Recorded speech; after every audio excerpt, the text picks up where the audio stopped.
Friends, welcome to cook with ST channel. இன்றைக்கி நம்ம என்ன பார்க்க போகிறோம்னா சாம பொங்கலும், அதுக்கு இன்றைக்கி வந்து நம்ம தேங்காய் சட்னி செஞ்சுருக்கோம். சாம்பாரும் வச்சு சாப்பிட்டுக்கலாம்.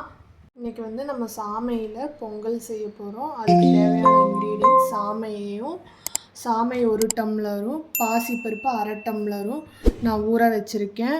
அடுத்து வந்து இஞ்சி கொஞ்சம் திருவி எடுத்து வச்சுருக்கேன். சீரகம் 1 டீஸ்பூன், மிளகு 1 டீஸ்பூன், முந்திரி பருப்பு கொஞ்சம் எடுத்து வச்சுருக்கேன். இப்போ வந்து நான் 1க்கு 4 டம்ளர் தண்ணி காய வச்சுருக்கேன். இப்போ வந்து நம்மளுக்கு தண்ணி நல்லா கொதிச்சிருச்சு. நான் ஊற வச்சுருந்த பாசி பருப்பையும் சாமையும் வடித்து எடுத்து வச்சிட்டேன். அடுத்து வந்து நான் கொதிக்க வைக்கிற தண்ணியில் போட போகிறேன். இப்போ வந்து இது மூடி போட்டு வைக்க போகிறோம். எனக்கு வந்து 2 விசில் வந்தால் போதும்.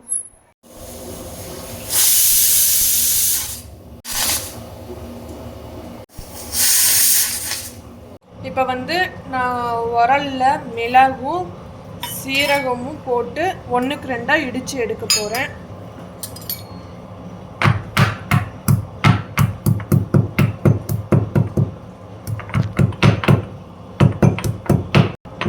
இப்போ வந்து நம்மளுக்கு இந்த அளவுக்கு நல்லா இடித்து எடுத்து வச்சுருக்கேன்.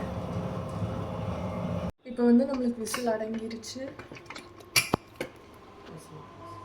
இப்போ வந்து நான் ஓப்பன் பண்ண போகிறேன். இப்போ வந்து நம்மளுக்கு இந்த அளவுக்கு நல்லா வெந்து வந்துருச்சு. அடுத்து வந்து நம்ம தாளித்து கொட்ட போகிறோம். இப்போ 1 குழிக்கரண்டி நெய் ஊற்றியாச்சு. இப்போ தாளிப்பு கொடுத்துடலாம்.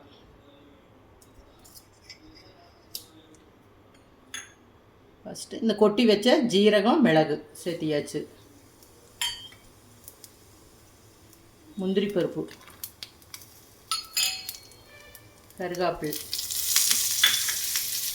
இஞ்சி 1 பச்சை மிளகாய், அவ்வளோதான். இது நல்லா வணக்கி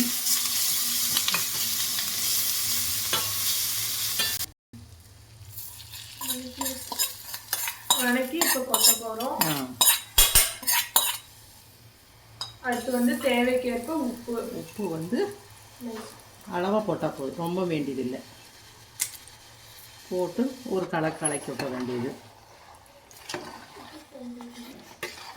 இப்போ இதுக்கு வந்து சாம்பார் வச்சுக்கலாம், தேங்காய் சட்னி வச்சுக்கலாம். எங்கள் வீட்டில் இன்றைக்கி தேங்காய் சட்னியும் சாம பொங்கலும்.